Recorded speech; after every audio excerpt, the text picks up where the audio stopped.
Magandang araw! Isa na naman pong kwento ang ating mapapakinggan. Ang kwento ng pag-iibigan ni na Terrence at Kim. Sana po ay magustuhan ninyo. Maraming salamat po sa patuloy niyong pagsubaybay. Namimili si Kim ng t-shirts niya sa men's section nang may makasabay siya sa pag-abot sa isa sa mga item. Matangkad na siya sa height na 5 feet 7 inches pero napatingala pa rin siya sa katabi. Higit sa 6 na talampakan marahil ang taas ng lalaki. Gwapo ito, maputi, matangos ang ilong, maninipis ang pinkish na labi, makakapal ang kilay, malalantik ang pilik, at malamlam ang itim na mga mata. Hindi purong Pilipino to. Bulong niya sa isip. Bagaman pamilyar ang hitsura ng lalaki, ay hindi mapagtanto ni Kim kung saan niya ito nakita. Abala siya sa pagtitig sa lalaki nang mapansing seryoso ang mukha nito at nakakunot noo habang nakatingin sa kanya. At dahil mas matangkad, nakatingin ito pa ibaba sa kanya. And she didn't like that. Binitawan na lamang ni Kim ang damit, saka bumaling sa sales lady. Miss, bigyan mo naman ako ng medium ng t-shirt na hawak niya. Baling niya sa sales lady. Ramdam niyang nakatingin pa rin sa kanya ang lalaki. Kaya naman mas pinili niyang talikuran ito at harapin ng sales lady na nakaantabay sa kanila. Ma'am, medium po? Mukhang hindi po yun lang kasya kay sir. Anito habang nakatingin sa lalaking nasa likuran niya. Medyo nakaramdam si Kim ng pagkayamot. Halata kasing nagpapakyut ang sales lady sa lalaki. Miss, hindi para sa kanya ang bibilhin ko, para sa akin. Nakakunot ang noong wika niya. What made her to think na ibibili ko ng damit ng lalaking ito ni hindi ko nga yan kilala? Pero panlalaki po mga ito, ma'am. Alanganin pa ring wika ng sales lady na hindi maialis-alis ang tingin sa lalaki. Ikaw ba ang bibili o ako? Pinipilit pa rin ni Kim na magtimpi kahit gusto na niyang sigawan ang mga sales lady dahil sa pagiging pakialamera.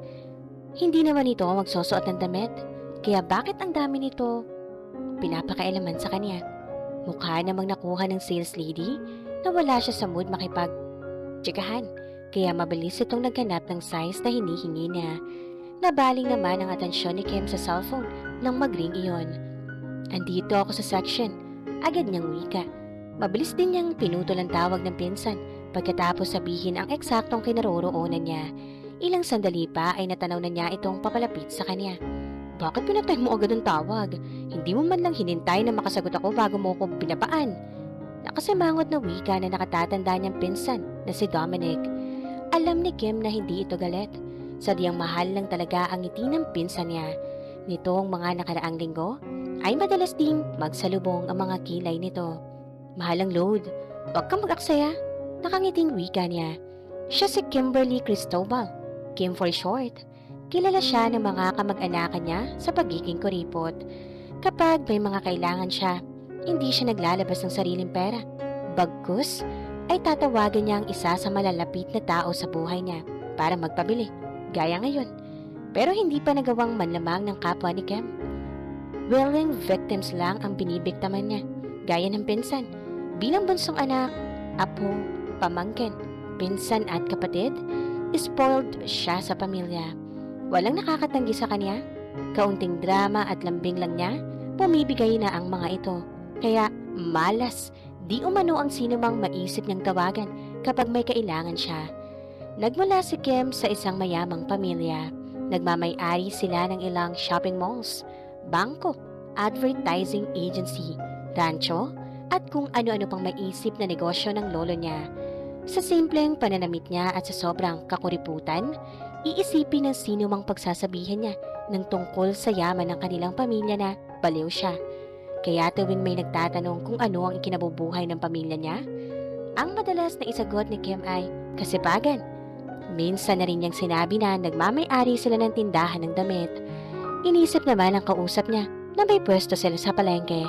Kapag ganoon ang nangyayari, ay hinahayaan na lamang ni Kim at hindi na nililinaw pa. Hindi naman katakatakang kuripot siya. Hindi sila sinanay ng mommy nila sa luho. Palibhasa ay galing ito sa hirap. Simpleng sales lady ito noon sa mall. na pagmamay-ari ng daddy niya, kaya ayaw na masanay silang nakukuha ang anumang nais nila. Kung maaari lamang daw ay ipaparanas ng ina sa kanila ang hirap na naranasan nito noon para lang matuto silang magpahalaga sa pera. Sa takot ni Kim noon at ng mga kuya niya ay pinakatipid-tipid nila ang perang ibinibigay ng daddy nila hanggang sa nakasanayan na lamang nilang magkakapatid. Pero ang kuya niya ay matipid lamang, siya raw ay kuripot. Hindi ikaw ang magbabayad ng bills ko, so you don't have to worry. Now, what's my role here? Tinig ng pinsan niya nagbalik sa kanya sa kasalukuyan. Nakapamulsa ito at tila inip na inip. Kung may ibang makakakita rito, ay iisiping ubod ito ng sungit. Wala akong cash. Ikaw muna magbayad nito. At yung sinasabi mong apartment na kaibigan mo, kukunin ko. Pagkawika niyon ay maluwang nang initian ni Kim ang Kuya Dominic niya bago hinila patungo sa counter, habang hawak naman sa kabilang kamay ang mga damit na napili. Bago lumayo ay tinapunan muna niya ng tingin ang lalaking nakasabay kanina. Mukhang abala na ito sa pagpili ng damit na bibilhin. Hindi man lang siya tinapunan ng tingin, malayo sa madalas gawin ng mga lalaking nakakasalamuhan niya. At kanina, habang nakatingin si Kim sa lalaki, hindi man lamang siya nito nginitian. Hindi sa pagmamayabang, pero maganda siya. Marami sa mga kakilala niya ang nagtatanong kung bakit hindi siya magmodelo o kaya naman ay mag-artista. Pero sa tuwina ay tinatawanan lamang ni Kim ang mga ito. Hindi siya naaakit sa kislap ng kamera. Isa pa, kaya pa naman siyang buhayin ng tatay niya. Pinapunta mo ko rito para bayaran mga damit na yan? Kimberly, hindi ako bangko. And what made you think na may pera ako? You should use your own money. Kung tono ang pagbabasehan ay galit ang kanyang pinsan. But Kim knew her cousin. Hindi siya kayang tanggihan ito. Patunay niyon ang patuloy na pagsunod nito sa kanya patungo sa cashier. Kung tutuusin, ay kaya naman itong bumitaw mula sa pagkakahawak niya, pero hindi nito ginawa. Alam ko may pera ka, kaka-end lang ng buwan oh. Ang tinutukoy niya ay ang payday. Hindi siya malulusatan ng pinsan. Bago niya tinawagan si Kuya Dominic, ay tinanong muna niya ang kapatid nito kung nakasweldo na ang pinsan. Ganoon siya sigurista. At utang na loob. Wag mo akong tatawagin sa pangalang yan. Ang lakas makababae. Kinikilabutang wika niya. Kim, na ang nakagisnan niyang tawag sa kanya. Bata pa di umano ay kilos lalaki na siya. Kaya naisip ng mga kuya niya na bigyan siya ng ganoong palayaw. Hindi naman siya masisi ng mga magulang dahil 2 kuya ang kasama niya sa bahay. Dagdag pang, mas marami siyang pinsang barako kaysa dalaga. What's wrong with your name? It's cute, Kimberly.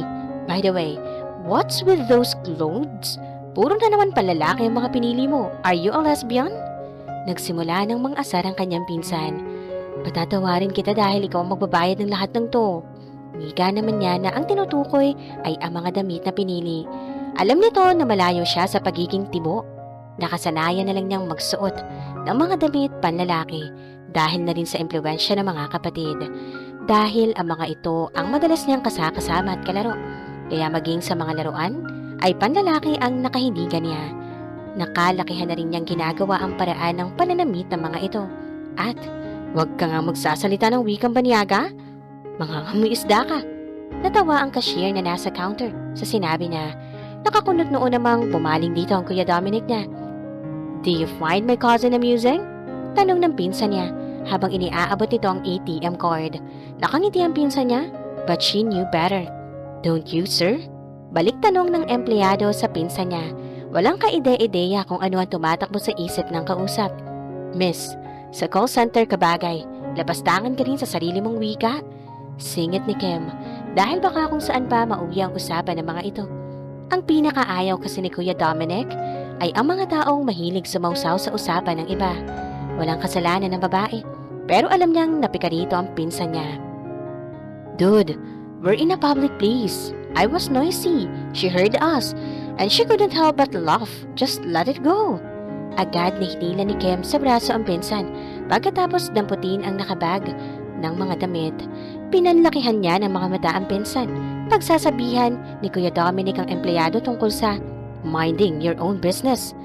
You know how I hate such kind of a person. Mauna ka na. I'll talk to Vince first. Ang tinutukoy nito ay ang kuya niya, the CEO of that mall. Isa sa mga mall na pag-aari ng pamilya ni Kim ang kinaroroonan nila. Kaunti lamang sa mga kaibigan niya ang nakakaalam niyon. Hindi niya gawaing ipagyabang ang mga bagay na hindi naman siyang nagpundar. Wala siyang kinalaman sa yaman ng pamilya niya, kaya naman hindi niya naging gawaing ipagmalaki iyon. But she was very proud of their family members. Sasamahan mo pa ako sa apartment ng kaibigan mo. She tried to divert his attention. Bukas na lang, kailangan ko pa rin mag-withdraw ng pambayad. Alam kong ako din na magbabayad ng apartment mo. Kung hindi na kita mahal, hindi ko kukonsintihin ang kalokohan mong umalis sa bahay ninyo. Umakma itong susuntukin siya sa braso, pero sinalag niya iyon. Mahilig talagang mamisikal ang mga kamag-anak niya. Akala ko ba mahal mo ko? Huwag kang sadista. Ani Kim bago ito mabilis na tinakbuhan. Text mo na lang ako. Sumaludo pa siya sa pinsan bago ito tinalikuran. I better drive you home before I talk to your brother. Ngumiti ito, saka siya inakbayan. Puntahan mo na si kuya, may bibilin pa naman ako. Pero hindi ito umalis. Knowing you, I doubt that. Kuripot ka kaya, you'd rather ride a jeepney. Saka, di ba sabi mo, wala kang pera? Kaya ako ang pinagbayad mo ng mga pinamili mo. Sasamahan na kitang bilhin kung ano man ang bibilhin mo. Ano pa bang bibilhin mo? CDs. I heard may mga bagong release na country songs.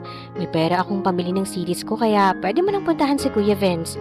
And speaking of him, ayan na siya. Aniyang umuso sa likuran nito. Isa marahil sa mga empleyado ng mall na nakakakilala sa pinsan nilang si Dominic ang nakapagsabi sa kuya niya na naroon ang pinsan nila. Kaya lumabas ang kapatid niya ng opisina. You shopped? You should have called me. I was with Joey a while ago. We were actually planning to go home early para makatambay ulit tayo sa kubo. Had I known you're here, hindi ko na sana siya pinaalis para sabay-sabay na tayong umuwi. I already called the others. Ang tinutukoy nitong others ay ang iba pa nilang mga pinsan. At ang kubo naman ay ang ipinatayo nilang tambayan sa isang bakanteng lote na katabi lamang ng mga bahay nila. Sa subdivision nila, sila lamang ang may ganoong uri ng tambayan at sila lamang din ang may pribilehiyong magtayo ng ganoon. May papakiusap pa daw sa'yo si Kuya Dominic. Mag-usap muna kayo. Susunod na lang ako sa office mo after I buy. Ayaw niya na makaistorbo sa mga ito. Pakiramdam kasi niya ay napakalaki niyang abala. Lalo pa at wala naman siyang kilig sa pamamahala ng negosyo. O sige, sumunod ka agad ha. Pagpapatianod naman ng Kuya Vince niya. And Kim, bumili ka na rin ng maiinom. Ubos na ang stock natin. Alak ang madalas nilang pagsaluhan kapag magkakasama sila. Pampasarap ng kwentuhan ayon sa mga ito. Ang mga kapatid at pinsan niya ang nagturo sa kanyang uminom ng alak. Hindi naman iyon kinontra ng daddy niya dahil mas maigi raw na mga pinagkakatiwalaan nito ang mga kasalo niya sa paglalasing. Pero hindi pa naman nangyayari na nalasing si Kim ng sobra dahil alam ng kanyang mga pinsan ang hangganan niya kaya bago pa raw siya makagawa ng kahihiyan ay pinapatigil na siya ng mga ito. Bakit ako? Kontra ni Kim. Alam niyo namang wala akong pera ngayon. Inilahad niya ang kamay sa mga ito. Tanda ng paghingi ng pambili pero tinalikuran lamang siya ng dalawang kumag. Hey! Bakit ako? Tawagan niyo si Joey o kaya si Kuya Bobby. Alam niyo namang walang-wala ako ngayon. Wala na akong trabaho, remember? Parehong mga pinsan nila mga binanggit niya. Kung buong pangalan ng mga itong babanggitin niya, tiyak na matatawa ang mga makakarinig sa dami nilang magpipinsan. It was your choice, remember? You quit your job, remember? Kinaya ng Kuya Dominic niya ang tonong ginamit niya. Nagtawanan ang dalawa, saka pinagbunggo ang mga kamao. They are not here, so ikaw muna ang taya. You could ask them to pay you later. Di ba may pang-taxi ka? May pambili ka pa kamo ng CDs mo. Isasabay ka naman namin mamaya kaya makakalibre ka ng pamasahe. Kaya mo na yan. Nakaloloko ang ngiti ng mga ito. Kim was a bank manager. Isang linggo na mula nang maging effective ang resignation niya. Natagalan pa nga dahil ayaw siyang payagan ng Kuya Dominic niya na umaakto bilang general manager ng bangkong pag-aari din ng pamilya nila. Nagmamaktol na nagmarcha si Kim palayo. Narinig pa niya nang muling magtawanan ng dalawa. Sisingilin ko kayo. Alam niyo na nga walang kaparapera ang tao. Ako pa talaga ang pabibili niyo ng alak? Nagdahan-dahan pa siya sa paglayo. Umaasang maawa ang mga ito at tatawagin siya. Pero nang lingunin niya ang mga ito ay kinawayan lamang siya. Kainis? Bago mamili ng alak ay inuna na muna ni Kim ang pagbili ng CDs. Pagpasok sa shop ay tumuloy agad siya sa shelf na pang country music. Hinanap niya agad ang mga album ng mga paborito niyang singers. She felt so excited when she saw a CD containing songs sung by various artists she liked. Akmang dadamputin na niya iyon nang may mauna sa kanya. Naalala kasi niya ang gwapo, pero mukhang masungit na lalaking nauna sa pagdampot ng damit kanina. Nang tingnan niya ang lalaking nasa kanyang tabi, ay bahagya pa siyang nagulat. Ito rin ang lalaking iniwan niya kanina sa men's section. Sinusundan ba siya nito? Ikaw na naman! Sinusundan mo ba ako? Nakakunot noong ako ni Kim. Naranasan na niyang magkaroon ng stalker noong college, kaya hindi malayong mangyari uli iyon. Nilipad lang ng hangin ang pantasya niya nang magsalita ang lalaki. Wah? Easy ka lang, miss. There's no reason for me to do that. First, I don't know you. Second, I don't need anything from you. And third, you're not my type. Nakalolokong ngumisi pa ito. Saka iwinigayway sa harap niya ang CD na hawak. May bitbit din itong paper bags. Tanda na namili talaga ito. Naiwan naman siyang nagpupuyos nang magtungo ito sa counter. Antipatiko? Akala mo kung sinong gwapo? Gwapo naman. Antipatiko lang. Kontra ng isip niya. Naiiritang nagmarcha siya patungo sa counter para bayaran ang mga napiling CDs. Ma'am, kukunin niyo po ba lahat ng to? Tanong ng cashier sa counter. Hindi ba obvious, miss? Iaabot ko ba ang mga yan sa'yo kung hindi ko kukunin? Sa inis na Kim sa lalaking nasa katabing counter, maging ang babaeng walang kamuwang-muwang ay nadamay. Nagtaka marahil ang cashier dahil medyo may kamahalan ng mga CDs na dinampot niya. Napatingin si Kim sa suot niya nang mapansin na matamang nakatingin sa kanya ang babae. Sa suot niyang short pants at NBA shirt na maluwang. Mukha nga naman siyang anak maralita. Kung alam lamang nito, pumunta pa siya sa Amerika at nanood ng live NBA game kaya siya nagkaroon ng ganitong shirt. Hindi nga lang si Kim ang gumastos sa biyahe, kundi ang mga pinsan niya at libre lang ang shirt kapag bumili ng tiket. Hindi na rin nakapagtatakang hindi siya kilala ng empleyado ng sarili nilang mall. Minsan man ay hindi dumalo si Kim sa mga pagtitipong may kinalaman sa negosyo ng pamilya nila. Sa hindi mabilang na pagkakataon na kinumpinsi siya ng mga kapamilya ay hindi kailanman pinagbigyan ni Kim ang mga ito. Ayaw niyang binibigyan ng atensyon ng maraming tao hanggat maaari kapag ipinakikilala siya bilang isa sa mga successor ng mga magulang. Huwag kang mag-alala, miss. May pambayad ako. Naiinis na inilabas ni Kim ang wallet. Naglabas ng ilang lilibuhin para ipambayad. Maraming pera yan, miss. Nakaloloko namang sabad na lalaking antipatiko. Tila naghahanap ito ng mapaglilibangan at sa malas ay siya ang natagpuan. Inirapan na lamang niya ito. At ano naman ang ibig mong iparating sa sinabi mo, mister? Salubong ang mga kilay na tanong ni Kim. Hindi niya nagustuhan ang tono nito nang sabihin na marami siyang pera. Parang may iba itong ibig ipakahulugan. Narinig ko kayo kanina ng boyfriend mo. It seems like he's so in love with you. He was even willing to pay for your clothes. But the clothes you bought are for men. May isa ka pang boyfriend na pagbibigyan? Gustong burahin ni Kim ang nakalulokong ngiti sa mga labi ng kausap. Iniisip pala nito na boyfriend niya ang pinsan at hinuhut-hutan iyon. Nainis siya sa pagiging judgmental ng antipatikong lalaki. Pero may naramdaman din siyang munting tuwa dahil napansin pala siya nito kanina. Hindi nga lang maganda ang inisip nito, pero hindi bale. Basta napansin siya. Mister, ngayon lang tayo nagkita. Ni hindi nga tayo magkakilala. Hindi naman yata tamang husgahan mo ako agad. Hindi maipinta ang mukhang saan niya. Nang pagmasdan niya ito, ay nakita niyang simple lang ang bihis nito, pero pulos signature clothes. So, ano ang gusto mong mangyari? Kilalanin kita? Is that what you meant? Are you asking me out? Anitong tumigil sa paglalakad at tila nang aakit pang inilapit ang mukha sa mukha niya. Hindi pa rin nabubura ang nakalolokong ngisi. Hindi no? Bakit siya nauutal? At bakit ganoon na lang kalakas ang kabog ng tip-tip niya? Umiling-iling siya para maalog ng kaunti ang isip at baka sakaling gumana iyon ng maayos. Had she lost her mind? Heto at iniinsulto na siya ng lalaking hindi niya kilala. Pero bakit sa halip na mag-isip ng maipandedepensa ay natutuliro ang isip niya dahil lang magkalapit sila? Really? Inilabas ng lalaki ang wallet nito. Naglabas ng calling card saka iniabot sa kanya. Kapag aminado ka na sa sarili mo na gusto mo ako at gusto mong lumabas kasama ako, tawagan mo ako. Kapag nagkataong nababagot ako, malay mo, pumayag ako. Anito saka siya tinalikuran. Dahil tuliro ang isip, hindi man lamang nagawang sagutin ni Kim ang antipatikong lalaki. Basta na lamang niyang kinuha ang calling card. Terrence Loizaga, General Manager ng RRT Company. Iyon ang pangalang nakasulat doon, kaya pala pamilyar ang mukha ng lalaki.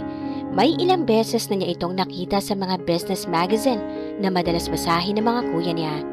Mayaman pala, kaya akala mo kung sinong umasta? At bakit naman kita tatawagan para ayaing lumabas? Akala mo gwapo ka. Pagkausap niya sa calling card nito, "Oh sige, gwapo ka." Bawi niya sa sinabi, "Pero antipatiko ka pa rin, kaya wag kang makaasa-asang magugustuhan kita." Antipatiko? Nagdadabog na nagtungo na lamang si Kim sa supermarket para mamili ng alak. Mukhang kailangan niya iyon ngayong araw. Pampalamig ng ulo?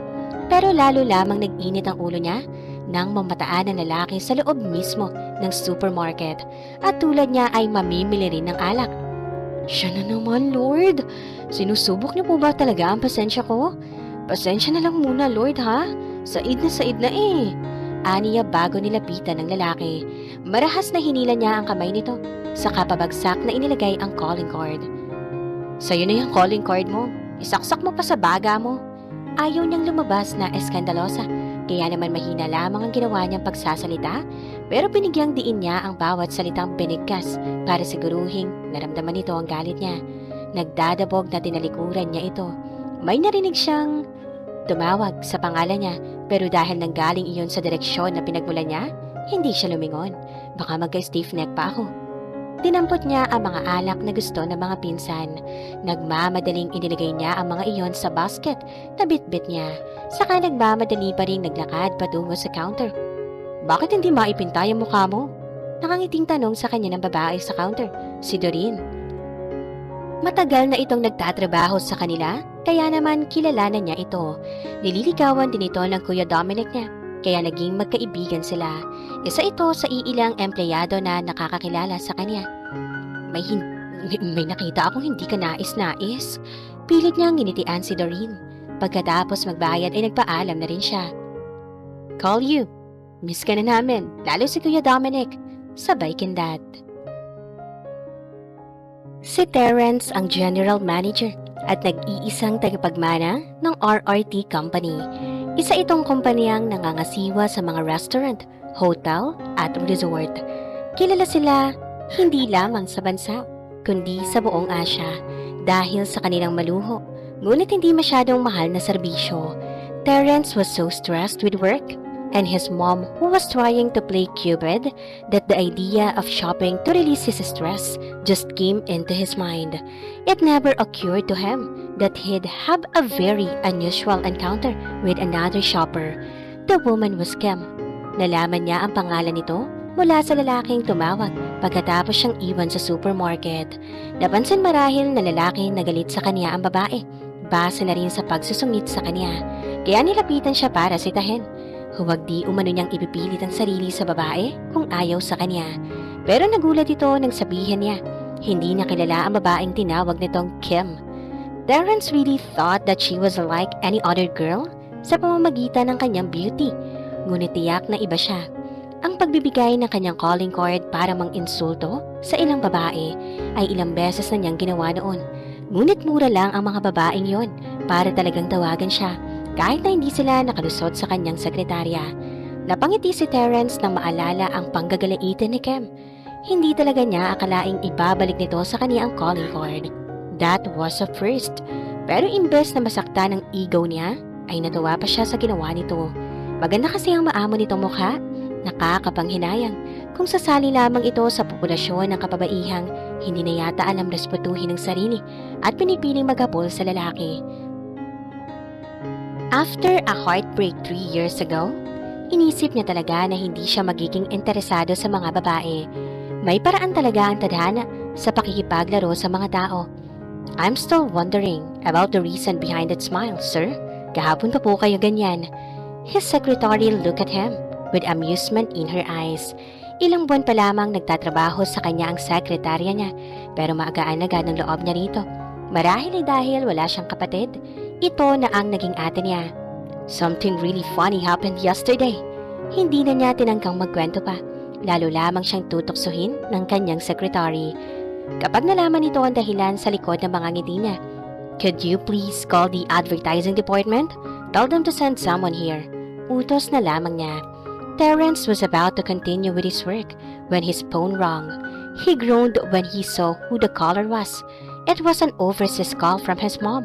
Nang umalis ito ng bansa para mag-relax, akala niya ay makakaligtas na siya sa pangungulit nito, pero nagkamali siya. Halos araw-araw kung tawagan siya ng ina para kuliting makipag-date. Nang hindi niya sagutin ang tawag, nag-text naman ang kanyang ina. Inuutusan siyang makipagkita, kinabukasan sa anak ng isa sa mga kaibigan nito. Sinabi rin ng kanyang ina kung saan at kung anong oras. Naiinis na ginulo niya ang buhok.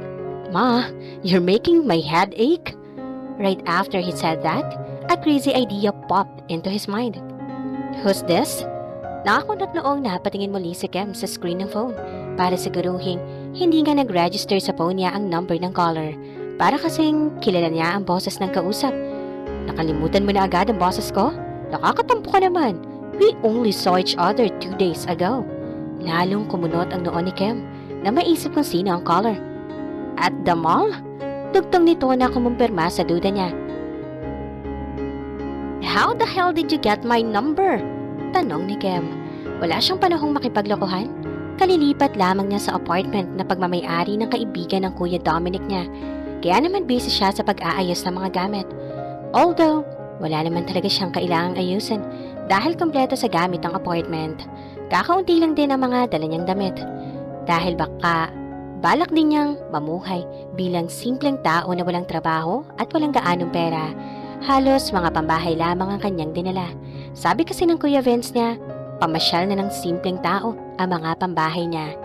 Nang tanungin ni Kim ng daddy niya kung ano ang kanyang plano sa paglipat niya sa apartment na iyon, experiment ang kanyang isinagot na ikinatuwa ng mami niya. Tulad ni Kim, gusto ng mami niya na maranasan niya kung paano mamuhay ng mag-isa. Walang pinansyal na suporta, walang katulong na gagawa ng mga bagay para sa kanya. Pumayag naman ang daddy niya pero hindi ang lolo niya. Hari ito ng mga OA, hindi raw niya kaya. Pahihirapan lang daw niya ang kanyang sarili. Pero na makita ng lolo niya na desidido talaga siya, pumayag na rin ito. Basta, agad daw siyang tumawag kapag hindi na niya kaya. Huwag daw niyang paiiralin ang kanyang pride. "I have my mens. I have an offer for you." Naputol ang pagbabalik tanaw ni Kem nang marinig ang seryosong tinig ng kausap. "Offer?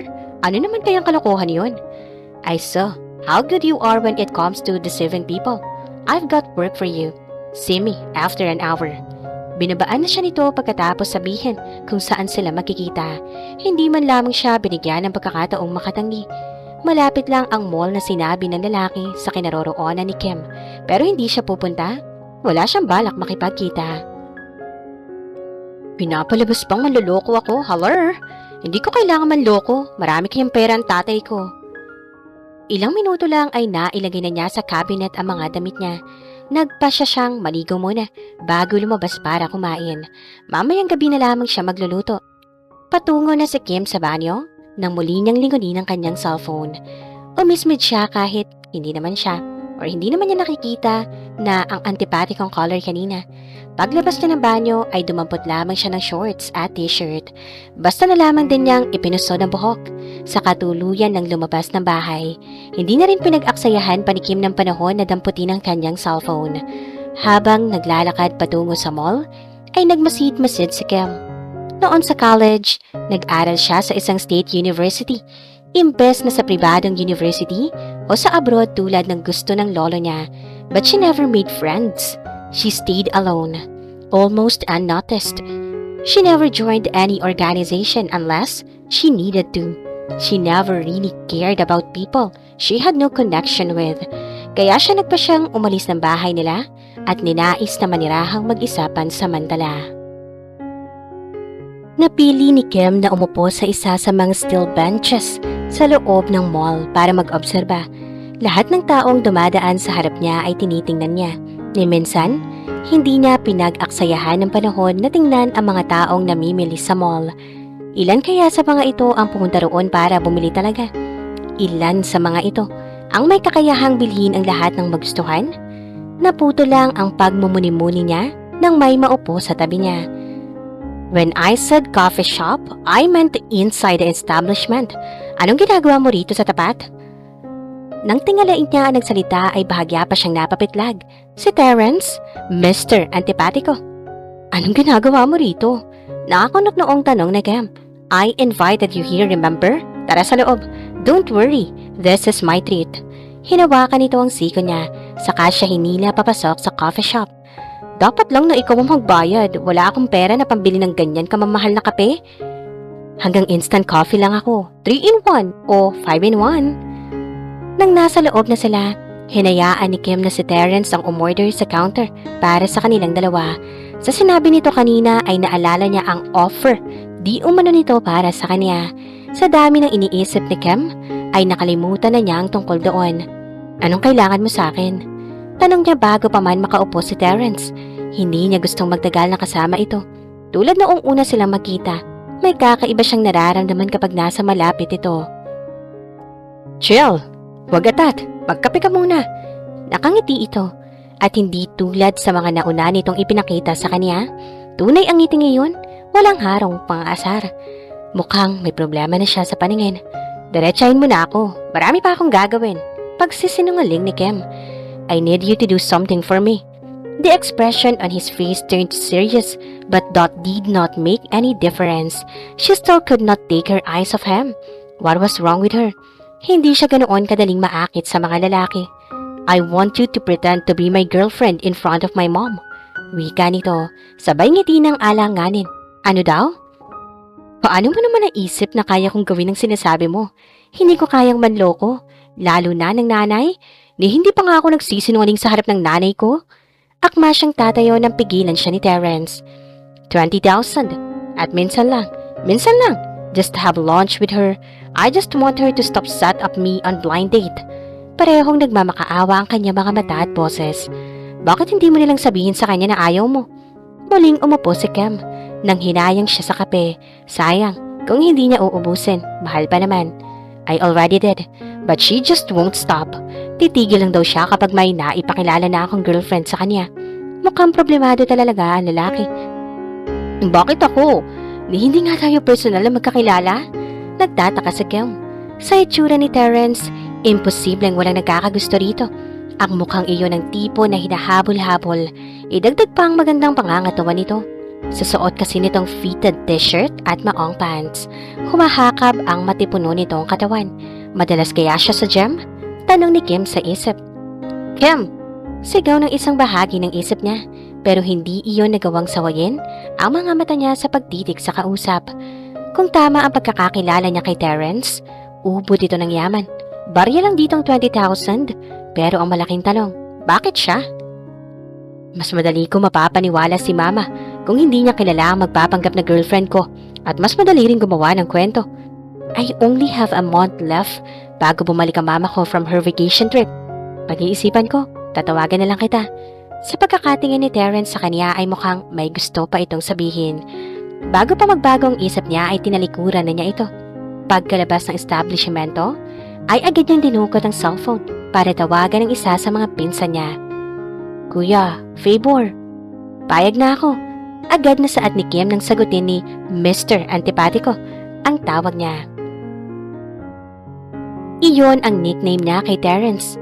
Ano kaya ang sasabihin ng lalaki kapag nakita nito ang pangalang iyon sa phone niya? Malamang na magalit ito. Si Mr. Terrence Antipatico Loizaga, yata ang tipo na hindi marunong tumawa at sumakay sa mga biro. Isang linggong pinag-isipan ni Kim kung tatanggapin ang iniaalok na trabaho ni Terrence.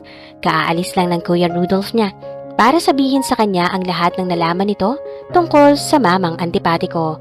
Private investigator ang pinsan niyang si Rudolph. Kaya naman agad niya itong tinawagan para i-check kung tama nga ba ang pagkakakilala niya sa lalaking nag-alok sa kanya ng trabaho. Bagaman Nag-aksaya na siya ng oras sa paghahanap ng mga article tungkol sa lalaki mula sa mga magazine na hiniram niya sa mga kapatid. Hinintay na rin muna niya ang report ni Kuya Rudolph bago tinawagan si Mr. Antipatico. At dahil na rin naisip niyang walang karapatang tumanggi sa trabaho ang taong walang pera, na siyang ginagampanan niya ngayon na siya ring tingin ni Mr. Antipatico sa kanya. Kaya naisip niyang subukan ang sinasabi nito. Idagdag pang curious siya kung paano ba maging girlfriend ng lalaking antipatiko at masungit. Sweet din kaya ang lalaki? Sa edad na 25, hindi pa nagkaka-boyfriend si Kim. May mga naniligaw naman sa kanya. Subalit nagkataon lang siguro na wala pa sa isip niya noon ang pakikipagrelasyon. O dahil na rin siguro, wala naman siyang gusto sa mga ito. Kaya NBSB siya. But that man, Mr. Antipatico, as she called him, was different. There was something about him that caught her interest. Marahil ay dahil iniisip nito na mahirap siya at gusto niyang patunayan sa sariling hindi lahat ng mayayaman ay puro pera lang ang habol, na mayroon pa rin natitira na pag-ibig ang batayan sa pagpili ng babaeng makakasama sa buhay. Because it's the truth was, she was not nothing but a hopeless romantic. Okay, I'll see you tomorrow. Same place at 12 noon. Walang ganang sagot ni Terrence.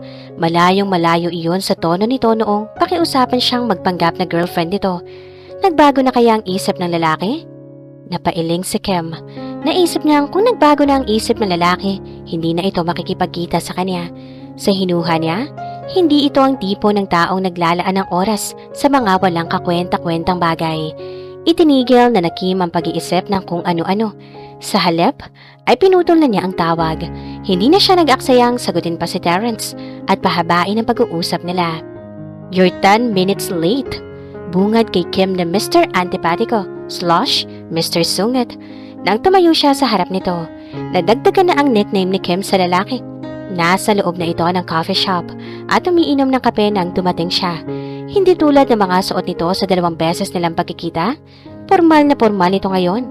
It gave him an authoritative aura. Yung tipong hindi mo gugustuhin asarin kung isa kang empleyado dahil baka bigla kang sasantihin. Pasensya na, tinanghali ako ng gising. Pumungis-ngis siya. Magdamag siyang nanood ng documentaries kagabi.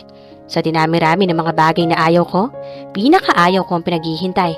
Next time, agahawan mo. Di baling ikaw ang maghintay kaysa ako. Hindi ito ngumingiti. Bagay rito ang nickname na ibinigay niya. Puro 10 minutes lang? Dapat lang naman talaga na lalaki naghihintay sa babae. That's what boyfriends do. Katwera ni Kim. Ganoon na madalas niyang makita sa mga kuya niya. Kaya naman iyon na naisip niyang idahilan. Saka, para namang isang oras niya itong pinaghintay. Only real boyfriends do such things. We will only pretend to be boyfriend and girlfriend in front of my mother. Sagot naman ni Terrence. Pagkatapos, naglabas ito ng papel at ballpen. Let's make a contract. Inisyo nito ang papel sa harap niya. Ikaw ang magsulat. Utos pa nito. Hindi sanay si Kim na minamanduhan dahil siya madalas na nasusunod sa bahay nila. Pero dahil magpapasweldo, hindi na siya kumontra pa. Tahimik na dinampot na lamang niya ang ballpen na nasa mesa. Minsan lang naman ako kakain kasama ang mami mo. Diba? Bakit kailangan pa ng kontrata? Ito marahil ang tipo na hindi kailanman nagpapalamang sa iba. That's what I wanted to tell you. Since hindi ganoon kadaling lokohin ng mama ko, hindi uubra ang isang beses lang. Don't worry, walang magbabago sa usapan natin. 20,000 each meeting. Nakibit palikat na lamang si Kim. Alam niyang masyadong malaki ang ibibigay nitong kabayaran. Pero dahil mayaman naman ito at siya naman ang makikinabang, hindi na lamang siya umimik. Ako muna. First, since we will only be pretending, you can't fall for me. Walang gatol na wika ni Terrence. Kung confidence ang pag-uusapan, nangunguna ito sa rango. Malamang, nang magsabog ng kumpiyansa sa sarili ang Diyos, nasa pinakaunuhan ang lalaki at agad na nagpatayo ng sariling swimming pool at doon nagbabad habang sinasalo ang biyaya. Okay, may ikalawa ka ng naisip? Bulong ni Kim. Mr. Hangin. What? Tanong nitong nakakunot ang noo. Mahina naman ang pagkakasabi niya, kaya sigurado siyang hindi nito naintindihan iyon. Wala, sabi ko medyo malakas ang air conditioner nila rito. Medyo nilalamig ako. Sagot niya. Saka itong hinitian ng matamis. Hindi ka lang siguro sanay kasi walang air conditioner ang bahay nyo. Kapag may ibinigay siya sa'yo, tanggapin mo, pero ibabawas ko yun sa sahod mo. Pagpapatuloy ng lalaki na tila hindi man lang tinablan ng masamang tingin na ipinupukol niya. Mr. Kuripot ka rin ngayon, no? Ikatlong name. Bulong uli ni Kem habang isinusulat ang sinabi nito. Ano pa? Kung kanina ay nginingitian pa niya ito, ngayon ay sumimangot siya na tila ba'y hindi na siya muling ngingiti pa. Bawal malate, bawal ang maarte. Hinihimas-himas pa ni Terence ang baba habang tila nag-iisip. Maglagay ka ng space sa baba para may mapagsulatan ako kapag may naisip pa ako. Teka, kapag ginawa ko yun, malulugi ako. Once na may naisip kang bagong rule, wala akong magagawa kundi sumunod dahil pumirma na ako. Question niya. Don't worry, professional ako. Hindi ko gawain man lamang ng ibang tao. Madilim ang mukhang wika nito. Mukhang hindi nagustuhan ang pangiinis niyang baka man lamang ito. Sabi mo sagot na lamang niya. Ako naman. Nakangising wika niya. Chance na niya yun para makagante. Titiyakin niyang mahihirapan ito. Una, since magpapanggap akong girlfriend mo, aasta akong girlfriend mo. Saan niyang hindi nabubura ang ngisi sa mukha? What do you mean by that? Inawat siya nito sa pagsusulat. Nang tingnan niya si Terence, ay napamungis-ngis siya sa nakitang hitsura nito. Bahagya pang napalayo, na tila ba napaso nang dumapo ang mga daliri niya sa noon nito. Naramdaman din kaya nito ang tila mumunting kuryenteng nadama niya? Plantsahin mo yan. Bilang girlfriend, ayoko nakikitang kumukunot yung noo mo habang kausap ako. Muli niyang dinampot ang ballpen, saka nagpatuloy sa pagsusulat na parang walang naganap na kakatuwa. Pangalawa, may bayad lahat. Holding hands, akbay, yakap at halik. Wait, who told you I'd do those things with you? Awat na naman ito. Ayusin mo yung mukha mo. Sinasabi ko lang, baka kailangan mong gawin ang isa sa mga yun para mapatunayang hindi tayo nagpapanggap. Sinasabi ko na in advance. Nakangising wika niya. Isa-isa niyang isinulat ang presyo ng mga binanggit niya. Ang mamahal naman, reklamo ni Terence. 1,000 pesos for a kiss? Other women would beg for my kisses. Tapos ikaw babayaran ko pa? Tila nang hihilakbot ito sa mga ideya niya. Okay, kung ayaw mo magbayad, edi wag mong gagawin yung mga yan. Tingnan ko lang kung mapaniwala mo ang mami mo. Mahal na ba ang 1,000 para sa halik? Aba, wala pang nakakahalik sa mga labi ko kaya dapat lang na mahal. Sa commercial nga, ang mahal ng ibinabayad sa mga modelo at artista. Mura pa nga yun Artista ka ba? Modelo? Di naman Mukhang wala talagang balak magpatalo ang kumag at nagawa pang mang-insulto. Ikaw na rin ang nagsabing wala kang balak gawin ang mga yan. Anong ipinaglalaban mo? Ano naman kung hindi ako modelo o artista? Mas maganda naman ako sa kanila. Hinablot niya ang papel mula sa antipatikong lalaki, saka mabilis sa pinirmahan iyon. Bahala ka kung pipirmahan mo yan o hindi. Kung ayaw mo, humanap ka ng ibang magiging girlfriend mo. Iniwan niya itong pinagtitinginan ng mga tao sa loob ng coffee shop. Pusangot pa rin ang mukha ni Kem habang naglalakad pabalik sa tinutuluyan. Antipatiko talaga. Nanggigigil na wika niya. Akala mo kung sino? Bakit? Maganda naman ako Maraming tataluning artista at modelo ang mukha at katawang to. Wag na wag mo akong pangangarapin. Hindi talaga kita papansinin. Nako! Nang gagaliiting sambit niya. Hindi pa man nakakalayo sa mall ay narinig na ni Kem ang pagkalam ng tiyan. Sa inis niya kay Terence ay nakalimutan na niyang hindi pa nga pala siya nanananghalian. Ang mayabang na yon ni hindi man lang siya inalok man ng halian. Mayaman ka nga. Kuripot ka naman. Muling sambit niya. Naisip niyang magpa-deliver na lang ng pagkain katulad ng nakagawian ng maalalang hirap siya ngayon. May malapit na karinderya sa apartment niya. Pero maraming tao roon kapag oras ng pananghalian. Malamang ay wala na siyang aabutang pagkain doon. Sa huli ay nagpa siya si Kem na bumalik sa kuya na pinanggalingan. Aayain na lamang niya ang Kuya Vince niya. Nasa likuran ng mall ang opisina ng mga empleyado roon. Pero dahil kabisado na niya ang kapatid, sa pinakamataas sa palabag ng gusali siya pupunta. Nang mapansing papasara na ang elevator, ay nagkukumahog na tumakbo si Kim patungo roon. Tamang-tama lang ang dating niya. Agad na iniharang niya ang kamay dahilan upang muli iyong bumukas. Mabilis na nabura ang ngiti sa mga labi niya na makita kung sino ang laman niyon. Si Mr. Sungit, Slush antipatiko / mayabang / pahangin / kuripot. Akala ko umuwi ka na. Anong ginagawa mo pa rito? Sa tono ng pagtatanong ng lalaki, tila ayaw siya nitong nakikita na pakalat-kalat sa paligid. Kung ganoon na nararamdaman nito, pues, pareho lang sila. Pakialam mo ba? Ikaw lang ba may karapatang mamasyal dito? Bakit? Sa'yo ba tong mall na to? For your information, sa daddy ko to. Sa isip na lamang niya, ipinagsigawan ng huling pangungusap. Huwag mong isiping binalikan kita. Pinagsalubong pa niya ang mga kilay para ipakitang galit siya. Defensive ka namang masyado. So, your boyfriend works here? Akala ko abogado siya. Dapat ba isa lang ang boyfriend? Ikaw na rin ang nagsabi. Magaling ako sa panloloko ng tao, kaya eto, ginagamit ko ang talento ko. Sarkastikong wika ni Kem. Nakita niyang tumigas ang anyo ng kausap, pero lalo lamang siyang nanggagalaiti nang maalala niya ang sinabi nito. I've seen how good you are when it comes to deceiving people. Hanga na talaga ako sa'yo. Pumapalakpak na sabi ni Terrence. Nakipagkita ka sa boyfriend mo at dito pa kung saan nagtatrabaho ang isa pang boyfriend mo? Anong sasabihin mo kapag nakita niya kayo? Pero ang nakakainis ay hindi man lang nabawasan ang kagupuhan nito. Bakit ba curious ka?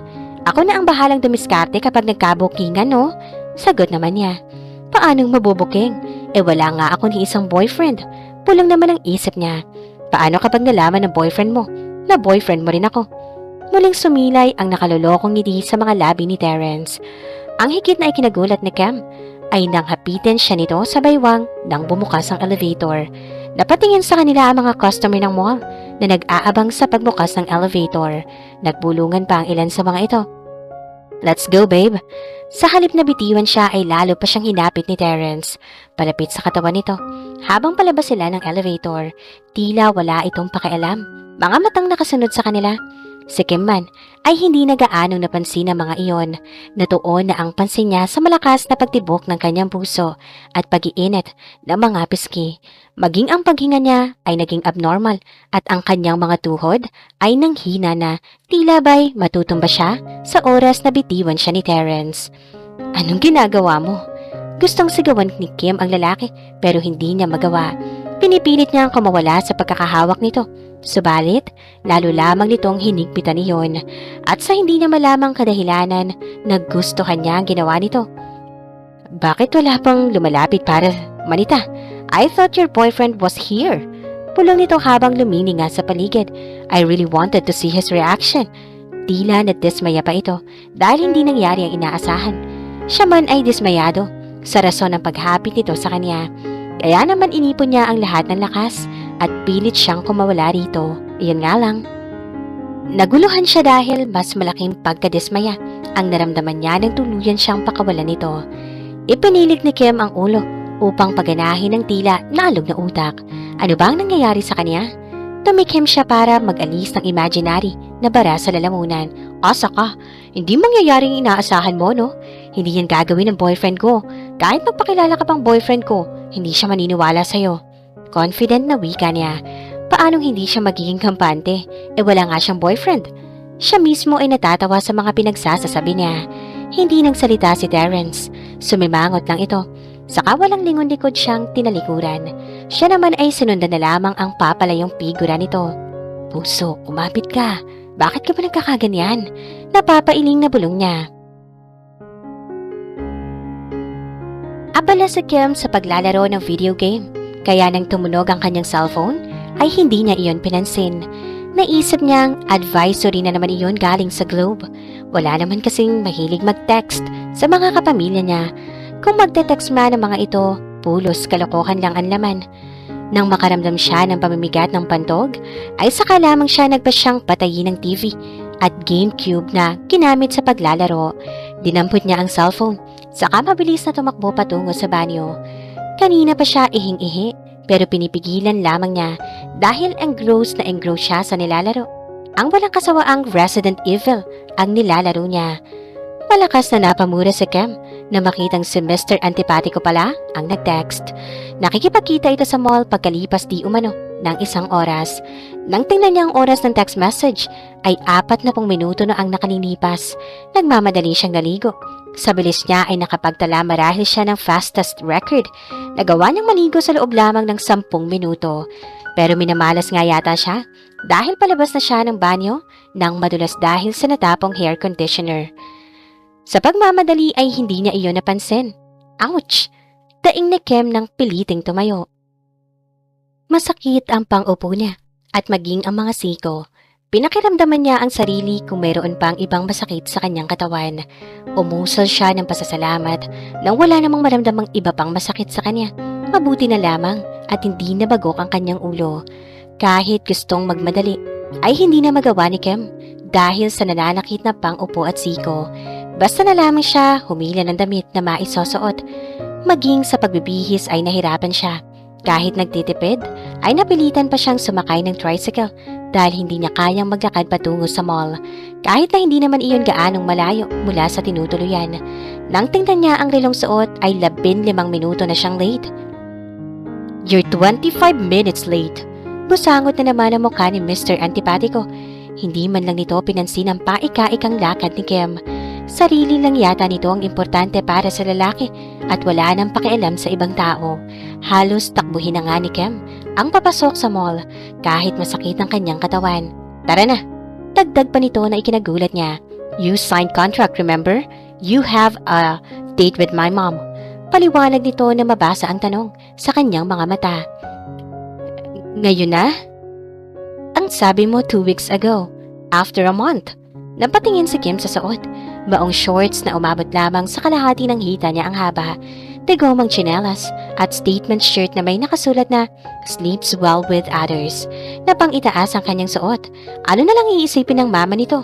Nang tingnan niya si Terrence ay nakatingin ito sa mga hita niya. She was confident about wearing short shorts because she knew that she had a nice pair of legs. Maganda ang hugis ng mga iyon at wala ning isang peklat. Pero sa paraan ng pagkakatitig ng lalaki sa kanyang mga hita, hindi niya mapigilang hindi ma-conscious. Tumikhim ito bago nagsalita. "Hindi pa ngayon. Bibili lang tayo ng mga damit na isusuot mo. We still need to prepare." Anito bago siya hinawakan sa siko. Hinila siya nito patayo na ikinasigaw niya. Umangal si Kim nang maramdaman ng sakit sa pang-upo niya. "Teka lang, pwede ba akong magpahinga muna?" Hinila niya ang kamay mula sa pagkakahawak ng lalaki. "What's wrong?" Tanong ni Terence saka siya inalalayan sa pang-upo.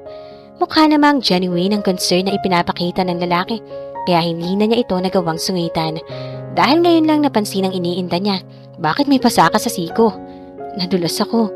"Nadulas? Are you dumbed?" Kung hindi dahil sa pag-aalala lang nasa mukha ni Terence, ay baka nasapak ito ni Kim.